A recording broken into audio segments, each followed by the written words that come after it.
RBI के कार्यकारी निदेशक एम राजेश्वर राव ने कहा कि भविष्य की आर्थिक नीतियां कोविड-19 के इस दौर में अर्थव्यवस्था को समर्थन देने वाली होनी चाहिए।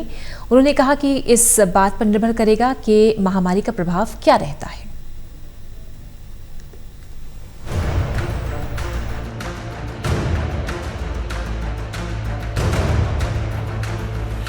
कोरोना महामारी की सबसे ज्यादा मार देश की अर्थव्यवस्था पर पड़ रही है। कोरोना वायरस के मामले जिस तेजी से बढ़ रहे हैं उसका असर आम जनजीवन पर तो पड़ ही रहा है, साथ ही अर्थव्यवस्था को भी प्रभावित कर रहा है। इसी बारे में सतर्क करते हुए आरबीआई के कार्यकारी निदेशक एम राजेश्वर राव ने कहा कि भविष्य की आर्थिक नीतियां कोविड-19 के इस दौर में अर्थव्यवस्था को समर्थन देने वाली होनी चाहिए और ये इस बात पर निर्भर करेगा कि महामारी का प्रभाव क्या रहता है।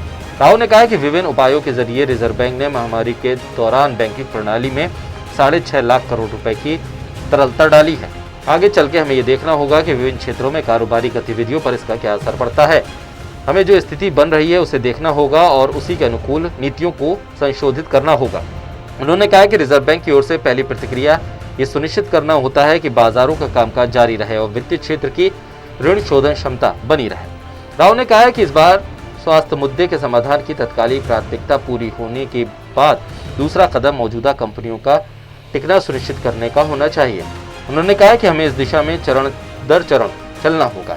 इस समय हमारी प्राथमिकता स्वास्थ्य और लोगों की सुरक्षा है। इस बार इस मोर्चे पर संतोषजनक स्थिति में पहुंचने के लिए हमें दूसरा कदम उठाना होगा। उन्होंने इस बात पर जोर दिया कि दुनिया हमेशा इस महामारी की गिरफ्त में नहीं रहेगी। निकट भविष्य में ये महामारी संयुक्त इलाज, टीके और बेहतर प्रतिरोधक क्षमता से समाप्त होगी। महामारी का प्रभाव क्या रहता है, भविष्य की नीतियां उसी के इर्द गिर्द बनाई जानी चाहिए।